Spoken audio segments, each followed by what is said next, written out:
My name is Nate Thomas. I am the Education Programs Manager here at the Clinton Foundation, and I am thrilled to welcome our two wonderful panelists today for our annual iteration of the Young Entrepreneur.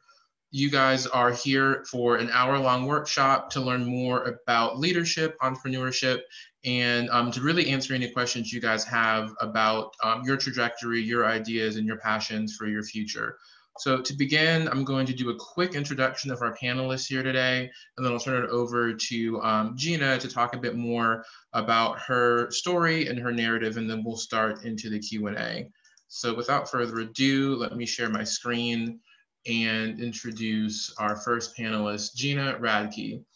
Gina Radke has been navigating the business world for over 20 years as a successful business owner, entrepreneur, investor, and economic influencer.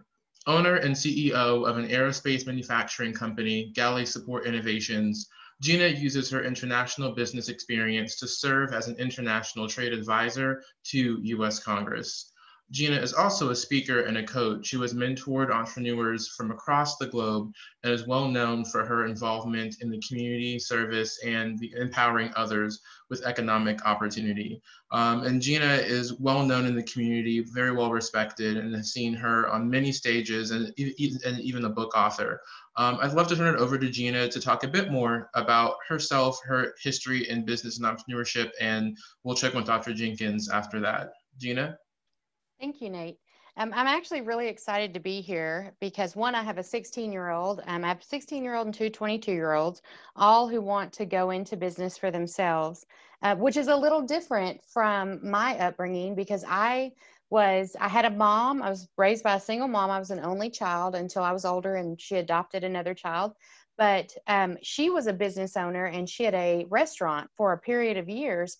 And I swore I would never go into business for myself, because it was the most work I had ever done. I would come home and my feet were swollen. And when you have a family business, you go to school in the day and then you come home and you work at night and there's no other options.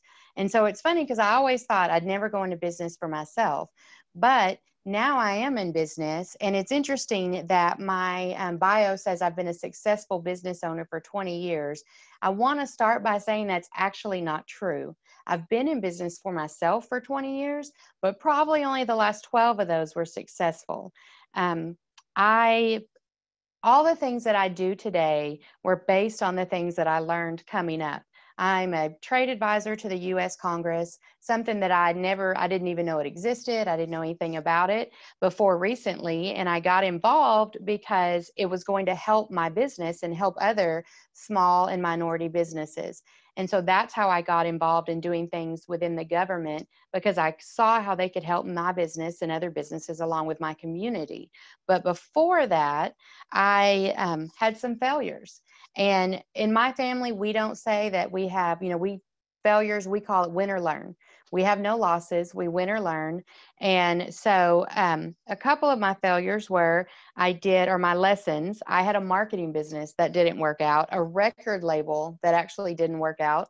I know nothing about the business industry, but I had some friends who wanted to be in the business industry, at a couple that wanted to be rappers, a couple that wanted to be, singer-songwriters. And I thought, well, why not? Let's start it and see what happens. We got some great CDs out of that, but it didn't become a successful business. And I did learn a lot about it. I started helping someone that owned a barbecue restaurant, did that for a couple of years. It was a great investment for me, but learned a lot of lessons there, no longer in business with them. So there were several things that I did that led me to where I am. When I see that and it says 20 years of success, I want you guys to know that that's not actually true. It was 20 years of lessons and failures till I could get to the point where I was successful. I started businesses very young and they just sometimes didn't work out, but I always learned something as I was going through those. So my company is actually my main company, we call it the Cash Cow, is actually an aerospace design and manufacturing company. And what we do is we do interior hardware for aircraft. So if you've ever been on a Boeing aircraft, we make the occupied vacant latches for the bathrooms. And I always joke and say, I keep your privates private while you're in the sky. Not sure if that's appropriate for high schoolers, but I have a 16-year-old, so I feel like it probably is. And that is actually one of those businesses that nobody ever thinks about, but we found a niche in the market. And when I started the business, we actually bought the product line from someone else. We were in debt. We made $10,000 the entire first year, to the fact that we've turned the company around. We're a multi-million-dollar business now. We're in a multi-international business, many different overseas customers. And through that, through the lessons that I've learned in this business, I've also started other businesses. And as Nate said, I've written a book called More Than: How to Be Bold and Balanced in Life and Business. And that's really just lessons that I learned going throughout my business career. I'm just going to be very frank with you guys. I have a general dislike for the term, I learned the hard way. I think that is the dumbest thing I've ever heard. Now, you heard me first talk about my failures and how they became lessons, because if you're trying, you're going to fail and you're going to learn lessons. So it's not like you have to intentionally go out there and learn the hard way. That's just going to happen in life. But I, in general, love to learn from other people's mistakes. When we bought this business, the guy that we bought it from had to sell it because he'd gotten into tax debt. He couldn't pay for things. And so I learned from him to save for my retirement outside of the business, and not to expect this business to carry me on into retirement. So I learned that lesson from him, because now he's probably 75 years old. And if we are not paying him for the purchase of the business, he has no income. And so it's really important that you learn from other people's mistakes, because I didn't want to be there. So that's one thing that I find is very, very important for me, is learning from other people's mistakes. And the general way that I got into this business was I had some savings, I sold a house, made some money off of the sale of the house, and decided that I wanted to start my own business. My husband and I are actually in business together, and we looked at several different things. We were like, we want to own a Papa John's or a tropical smoothie or a gym or anything, because we knew that we wanted to work for ourselves.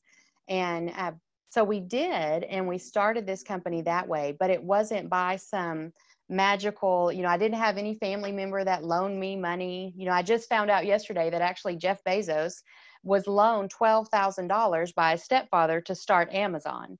So we didn't have that, and most people don't, and that's okay. It still puts you ahead of the game, just being here at stuff like this and listening to entrepreneurs, finding out how they started. And so we started off savings, and we figured it out. We worked hard. It's not easy. And I learned all of the free things that I can learn. I became famous for calling the state and being like, hey, you guys got any money for this? One time I called the state and someone heard my name, and in the background, I literally heard, if that's Gina Radke, tell her we don't have any money for her. And I was like, well, I'm not calling for money, but if you happen to have any, if you've got grants for women-owned businesses, if you've got, grants for anything, let me know.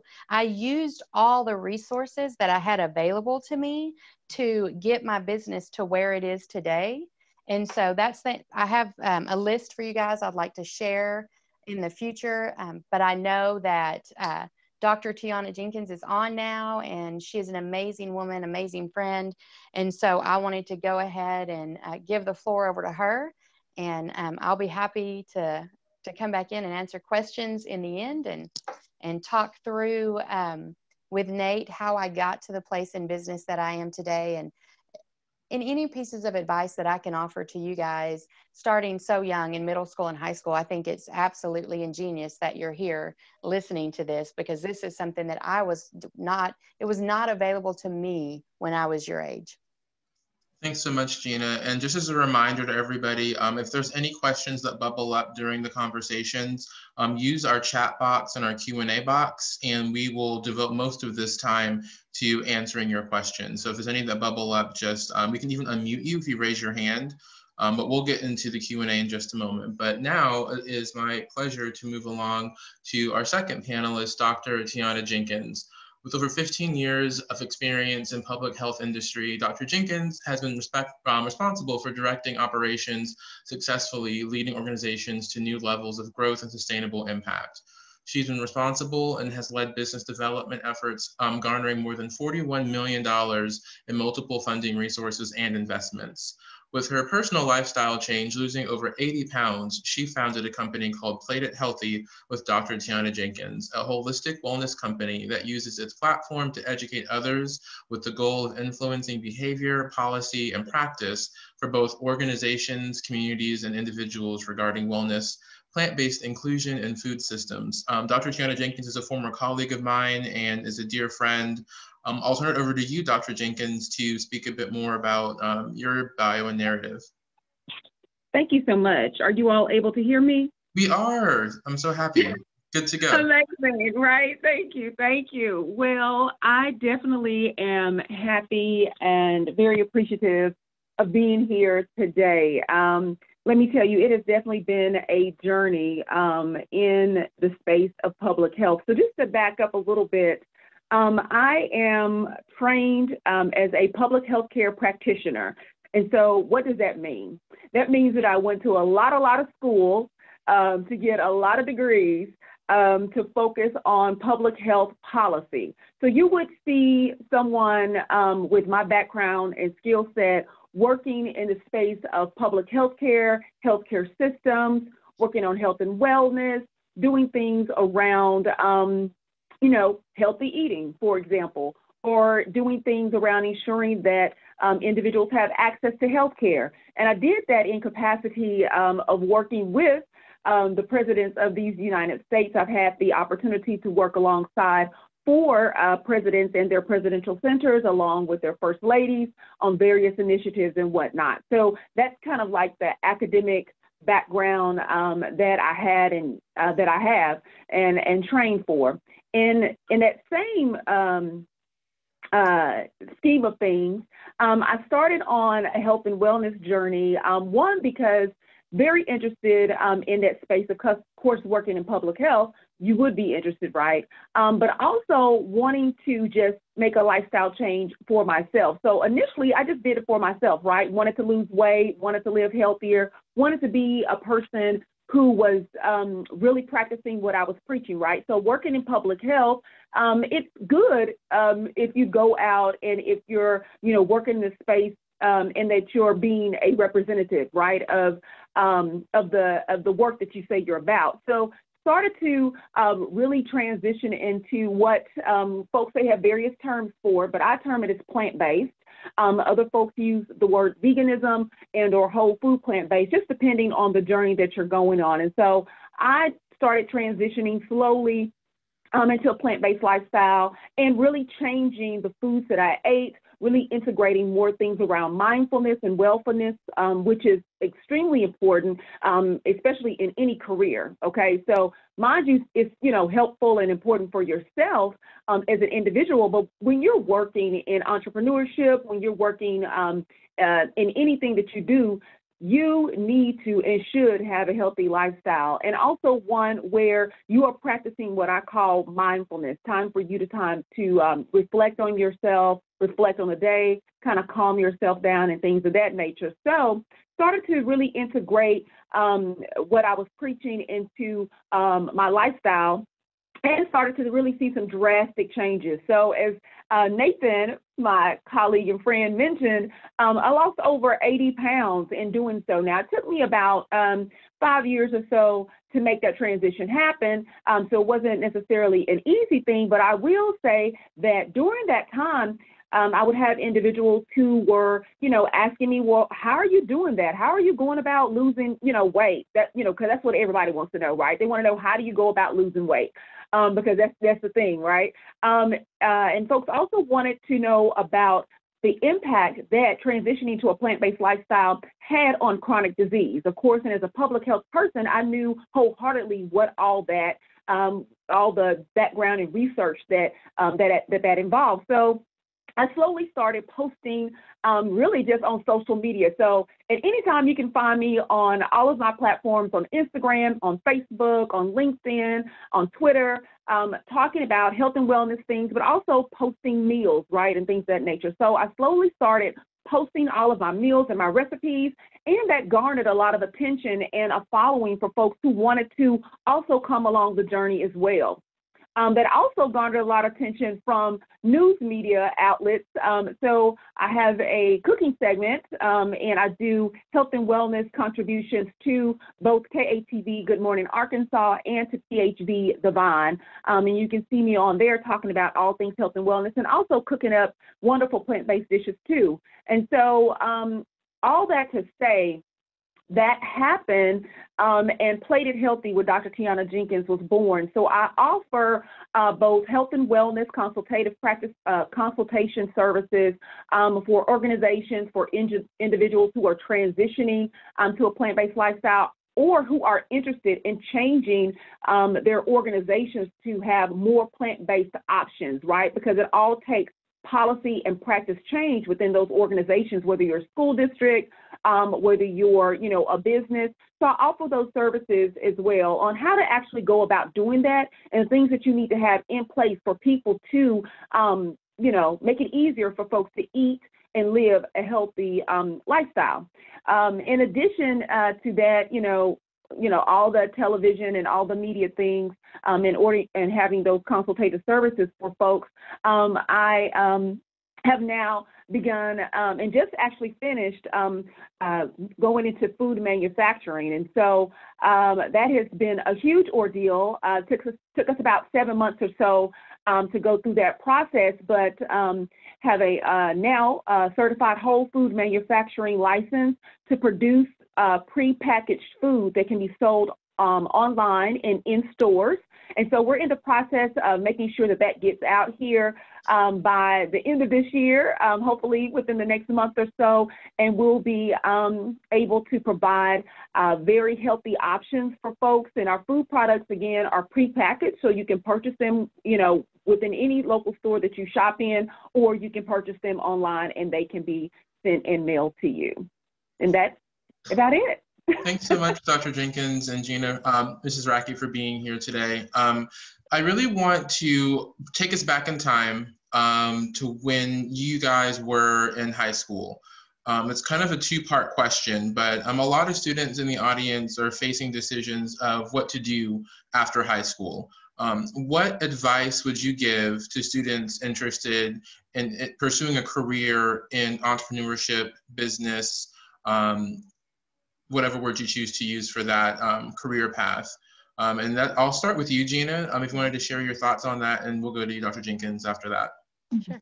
Well, I think, as you can tell, it's Dr. Jenkins, so she has much more higher education than I do. So we may have different opinions on this, but I believe if you want to go into entrepreneurship, one of the things that you need to do is you need to get around other entrepreneurs. And in today's time, there has been no better place to do that than the local entrepreneurship ecosystem. The Innovation Hub in North Little Rock is an amazing, amazing organization where if you're a maker, if you actually make something and make a product to sell, that is a great place that you need to be involved with.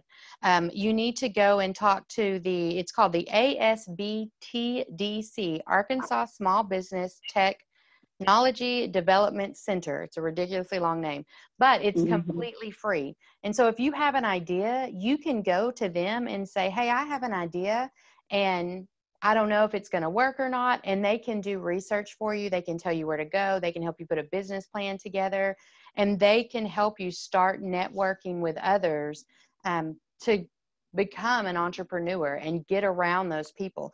The people that you are around makes the biggest difference in your life. I'm very blessed to say that Dr. Jenkins and I are personal friends. She's what I would consider one of my personal board of directors. And so she has that drive and I have that drive. So we can feed off of each other for that entrepreneurship drive. So get involved in those organizations, find people who want to be entrepreneurs, teachers. If you know business owners, talk to them.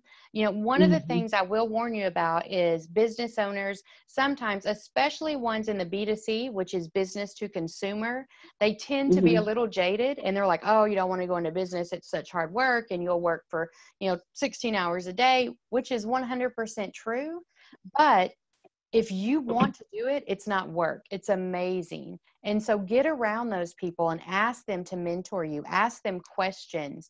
Find, there's all sorts of things for high schoolers in your local chamber. You know, they want you to come to their chamber meetings and ask questions and meet with people. And these are all things you can do at no cost. So get around people, try to find a mentor, find someone who is an entrepreneur, work with them to get you to that next level, to figure out where you need to be going, what you need to be doing, and who you need to be connecting with.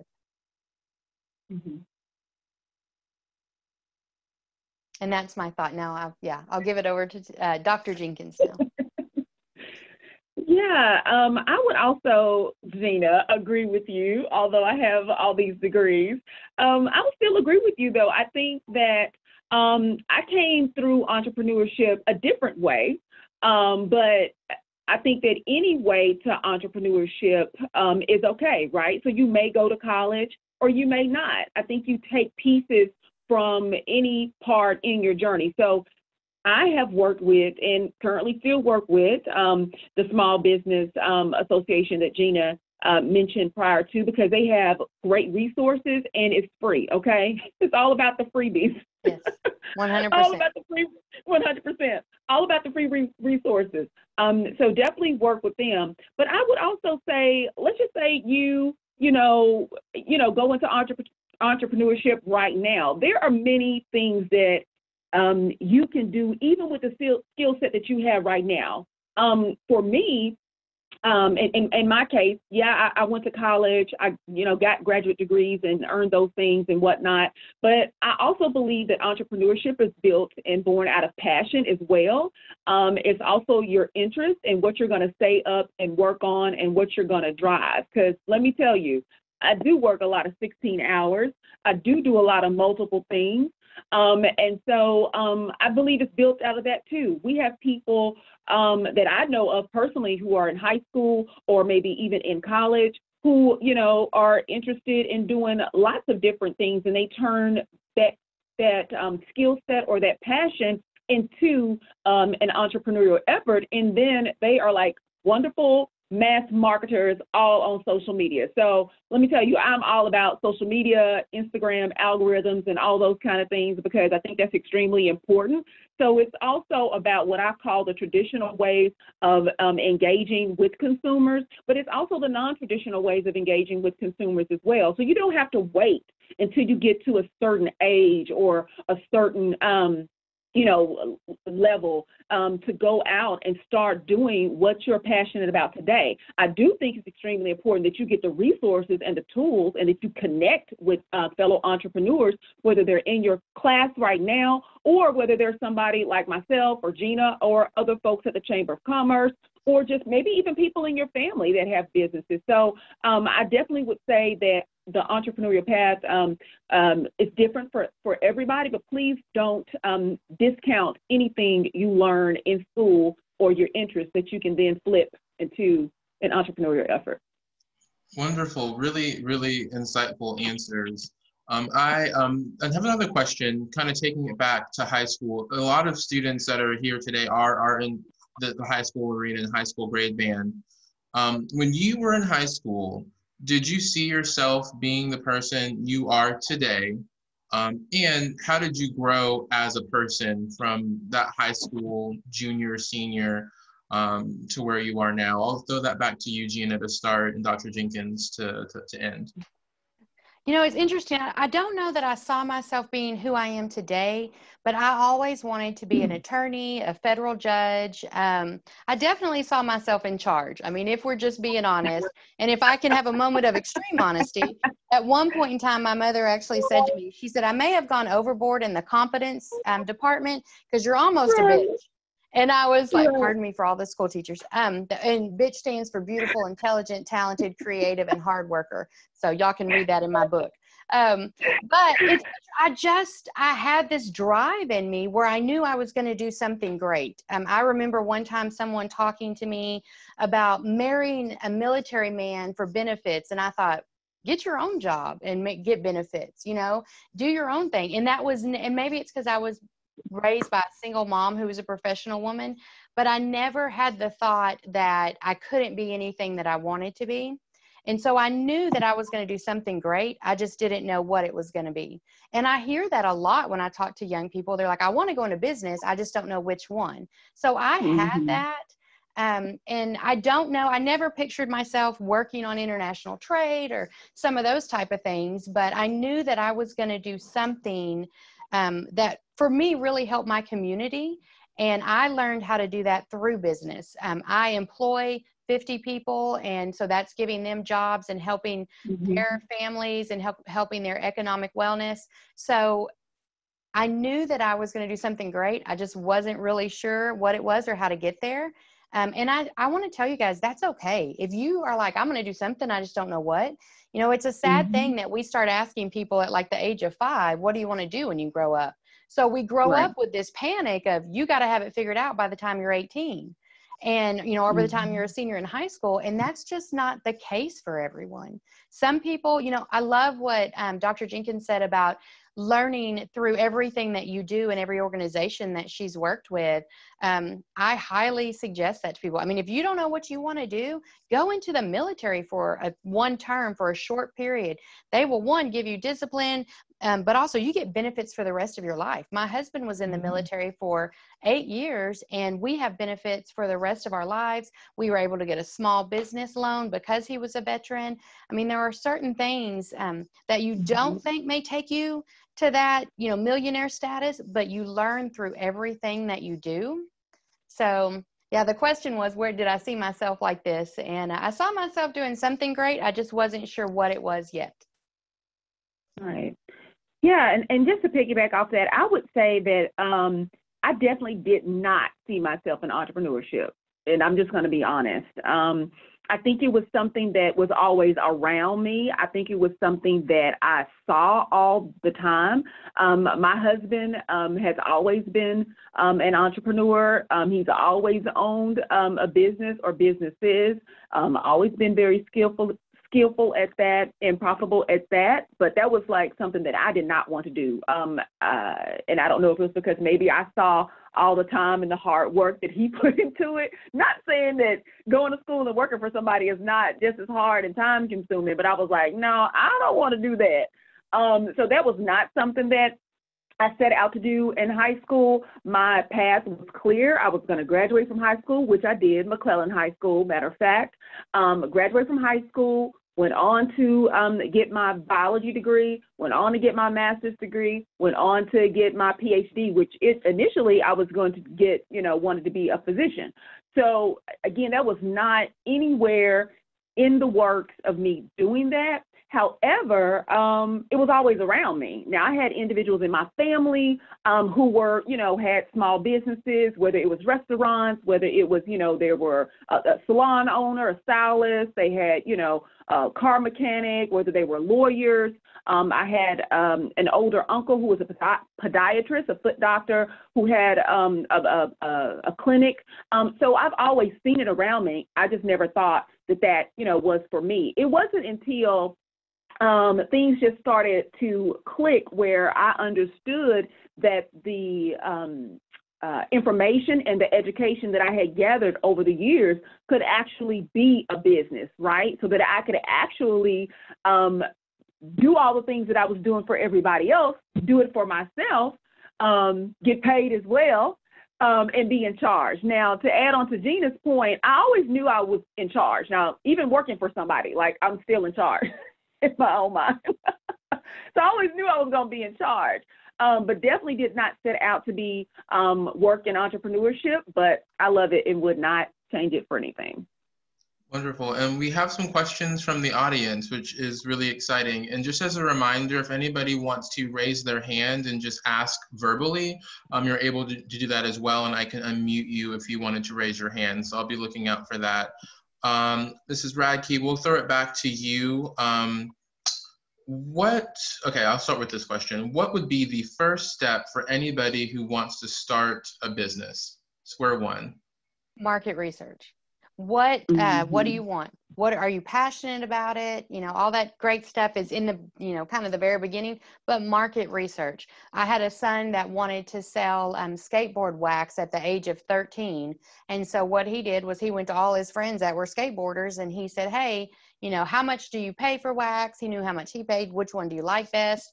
And he said, if I could give you, you know, do a wax and give you the skateboard wax for, you know, $2 cheaper than what you're buying it from, would you buy it? And they were like, yeah. And so we stayed at home and we melted stuff and made skateboard wax for him because he researched that to make sure that it was available. So, or that, you know, there was a clientele for him. So I would say probably the very first thing before you invest any money into something is, or even your time, is market research. Is there a need for this? And it can be something that no one ever thought of. No one ever thought of Uber, you know, years ago. Right. And we all use it. I mean, I don't even know at this generation where you raised saying don't get in cars with strangers. I told my kid that as he was younger, but once he hit, you know, 14, 15, I was like, I'm doing something. Let me send you an Uber. So, I mean, there are ideas out there where there's no market yet and you need to create that. But my very first thing would be, I would do some market research. Is there something out there? Do you have customers for the product that you're going to sell? Wonderful. Dr. Jenkins, what are your thoughts? Yeah, so yes, most definitely market research. But as you were talking, Gina, I was also thinking about vendors and partners if you are trying to gather raw materials, right? So I'm thinking about cost, right, to produce a product, and then how much will you profit off of that, like, you know, in the market. So that kind of goes in with market research just a little bit. So not only do you see if there's a market for it, but how much is it going to cost you to make that particular product and then put it out in the marketplace to make a profit off of whatever product that you're selling. So definitely doing a lot of research and background on, you know, the particular product or the item that you're selling. So again, I'm in the food space and food manufacturing, and so doing a prepackaged products, and so I'm having to look at cost of, you know, bags and cost of grains and cost of, you know, whatever fruit or whatever that I'm using for a particular product, and what does that cost wholesale for me to get, and then produce that within the food manufacturing space, right? Within our kitchen space, and then go out and then sell that. So I would definitely say a lot of costs around that, making sure that you know, have your raw materials and what they cost you. Yeah. Wonderful. And I'd like to piggyback on that if you don't mind. When you, Tionna and I are friends, so I'm used to calling her Tionna. Dr. Jenkins mentioned that, you know, she said partners, and I think partners are a huge component to whether a business fails or succeeds. So if you are super creative and you're very talented, find someone who cares about the numbers and cares about making money, and they care about, you know, they know the other side of that. Because I tell people all the time, there are a whole lot of talented homeless people. I mean, I've heard people sing, people play, I mean, amazing talent. But if you don't have a business sense, or you don't partner with someone who has a business sense, and in your mind, if you're a creative, you'll be like, they are the most boring people in the world. They care about money and profits and, you know, how we're doing and how we're going to scale. And that's okay, because they love that just as much as you love being creative. So y'all need to partner together to get the best out of both of you. Really great information. And I have a personal question, and it's a leading question. You both are close to other business individuals, people that either own their own company, are in the industry. It's a two-part question. Like, how do you create that circle? How do you network? What's that first step you took to get into that circle or network? I know there's free resources, but what's the first step in that connection? And secondly, you know, what's gotten in your way? Like, there are always people that detract, that distract.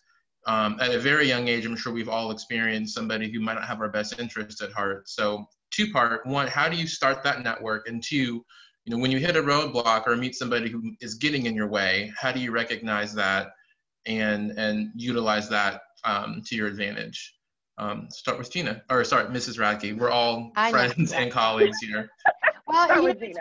yeah, it's like I talked about, you know, the networking and finding people. And actually how Dr. Jenkins and I met was we did a leadership class together. So Yeah. I would say things like this. You're in high school. There is, it is the Arkansas Math and Science School, and they do a week-long entrepreneurship school. My son went to that. He's been twice now. Or I'm sorry, just once actually. I think they canceled it this year and did an online version. But he met a great group of young people who were all interested in entrepreneurship. So at that age, there's that's an option. There is, I mean, and that's the thing is we have the whole world at our fingertips right now. You can literally Google like young entrepreneurs, and there will be a organization that is there to connect with you and help you.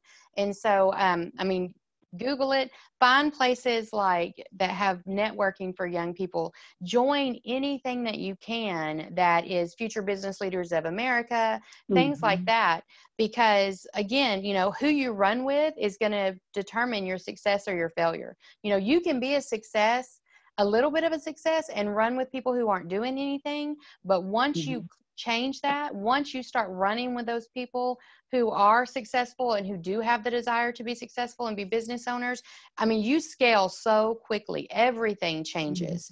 And, you know, then the obstacle to finding things like that is money. A lot of those things, you know, they want money. It requires money to go to the entrepreneurship camp. And so that is one of the huge issues. When we first started, we had the money to start our business, but we didn't have the money to go and join all these chambers and do all that to network. And once we did, we saw the benefit of those and we started budgeting for that. But money is always the obstacle. I mean, there's lots of other ones, transportation, there's many obstacles. But money has always been one. And so if you have a desire to do something like that, but you can't, look for scholarships. I sponsor a scholarship every year to the entrepreneurship school, so or summer camp. And so there are ways that you can find to get where you need to be. So yeah, I suggest, you know, the entrepreneurship school is a great one, or summer camp. I keep calling it school. The entrepreneurship summer camp is a great one. And then also, like I said, reaching out to local chambers. If you live in Jacksonville, call the Jacksonville Chamber and say, hi, I'm interested in, you know, I'm in high school and I'm interested in doing something. Can I attend one of your meetings? Do you have a mentorship program? What do you have? And a lot of those are free. And then you can show up and meet people that, I mean, people pay money, $125, $200 an hour to be around, who are willing to mentor you. Right.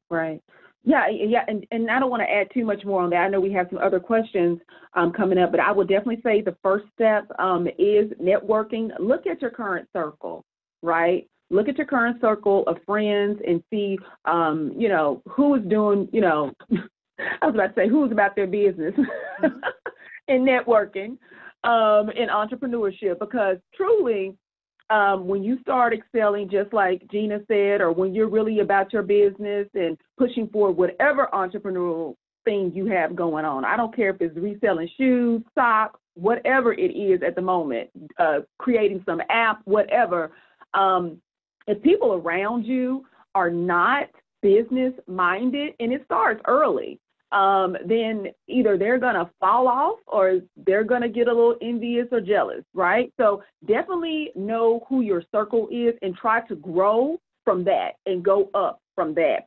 I would also say that all the resources that Gina mentioned about the Chamber of Commerce, your local Chamber of Commerce, your FBLA, all those things are really, really good.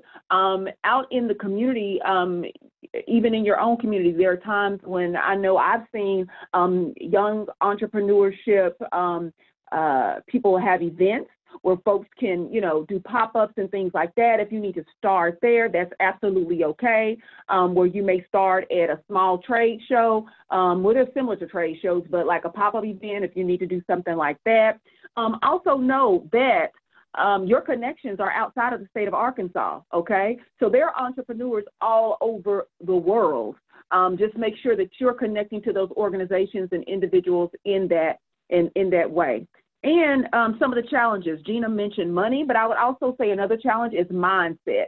When you are in this space of entrepreneurship and you are in this space of trying to get out your product or your service and build that out and grow that out, it is a mindset of a beast. You have got to grind it out.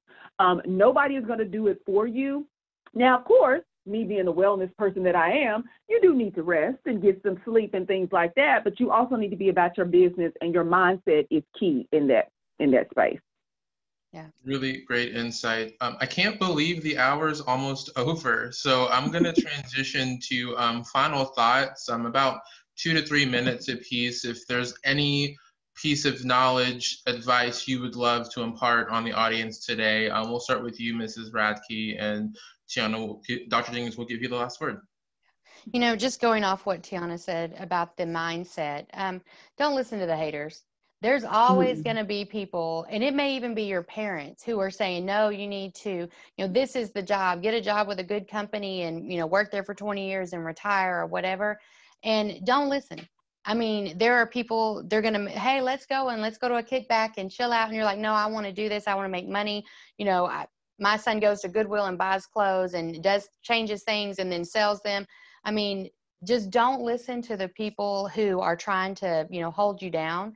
And the good thing is, what's different between me now and me 25 years ago when I was your age is that you guys can go through social media and block everyone, unfollow them, do whatever, and follow motivational people. Whereas I didn't have that option. I mean, it was just whoever was around me, in a little cat holding on to a rope saying, hang in there. A poster that was on a wall at some teacher's group. You guys have the opportunity to fill your mind with positive thinking 100% of the time. And so the biggest thing, and again, I take this from what Dr. Jenkins said is the mindset is just flat out, don't listen to the haters. Just keep pushing and keep having a positive mindset and surround yourself with positive people. Right. My closing thoughts also, don't listen to the haters. They're going to come at you. Don't listen to them. You have to block them. Sometimes it may be people close to you. Also know why you are starting this. For myself, personally, it's always been about the ability to create and own my own thoughts and what comes out of those thoughts, right?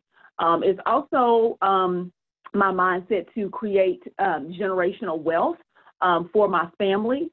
And, for my girls, we have 2 daughters, and I want to show them as a mother, as a woman, as a business owner, as somebody who is educated and all those other, adjectives that you can place there, that generational wealth can happen and will happen. I think I may have not shared that, I am first generation graduate in my family to earn my doctoral degree.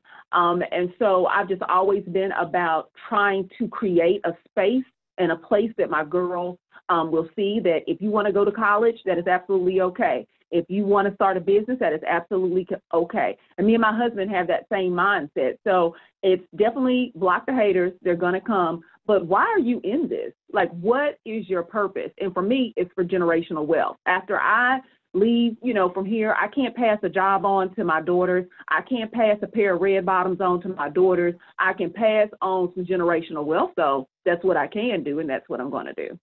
Yeah. Wonderful. So I want to take a moment and thank Mrs. Radke and Dr. Jenkins for joining us this morning for the Young Entrepreneur.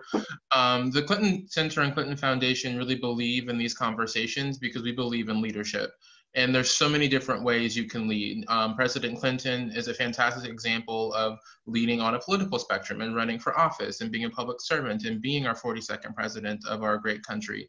But there's so many other ways to engage in your community.